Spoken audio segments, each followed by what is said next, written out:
Les voilà. Donc là, l'imprimante va chauffer, le plateau va chauffer à 60 degrés, la tête va chauffer à un peu plus de 200 degrés. Et dès que l'imprimante sera à la bonne température, l'impression va démarrer. Et là, on en a à peu près. Là, on va sortir des visières. Enfin 4 supports. Donc tout simplement, enfin du coup, voilà, je mets juste tout simplement la feuille à l'intérieur. Je clipse pour que ça maintienne bien.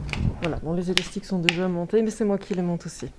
Vous en avez fait beaucoup là depuis le début de la crise? Voilà, je compte même plus. Ben, en ce moment et depuis maintenant plusieurs semaines, on produit et on assemble les visières imprimées en 3D, donc comme celle-ci.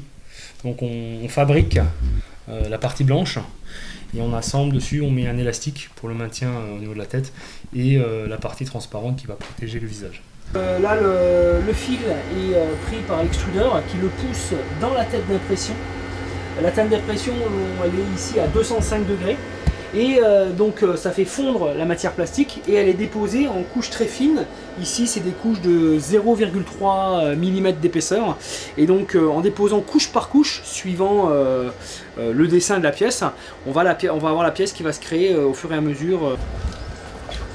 Donc là voilà, ça c'est le résultat final. Si on regarde un peu de plus près, on va pouvoir voir ici des stries sur la pièce. En fait c'est les différentes couches que l'imprimante a déposées pour créer la pièce.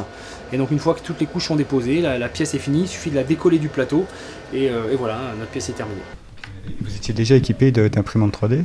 Oui, on était déjà équipé d'imprimantes 3D parce que ça fait partie de nos prestations que l'on propose à nos clients.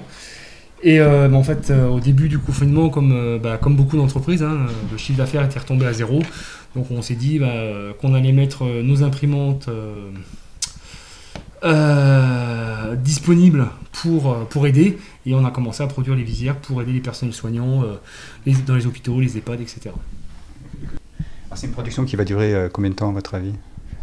Alors on n'a pas vocation à faire ça vitam aeternam. Nous on a fait ça pour, on va dire, dépanner entre guillemets.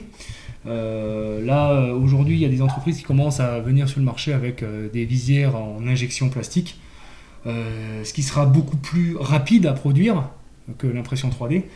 L'intérêt de l'impression 3D c'est que c'était disponible immédiatement, alors que pour d'autres procédés il fallait un temps, il y avait un temps de latence pour pouvoir lancer la production. Là la caméra thermique c'est pas du tout la saison, ça se fait plutôt en hiver quand il fait froid, de manière à voir. L'essentiel de votre activité, le drone 80 litres, c'est quand même d'utiliser des drones. L'activité première, en effet, c'est les prestations à l'aide de drones, photos, vidéos, inspection technique, soit avec une caméra traditionnelle ou de la caméra thermique. Ça va être aussi les animations, où on fait des initiations pour les enfants et les adultes.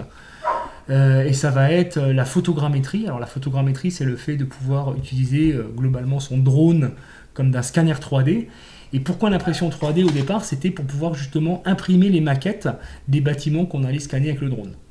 Tu viens ma pupuce? Viens ma poupette. Allez viens. Rebelle, viens ici. Viens ma fifi. Couchez. Couchez ma pupuce. Allez, couchez ma fifi. Rebelle. Couchez. Voilà, si c'est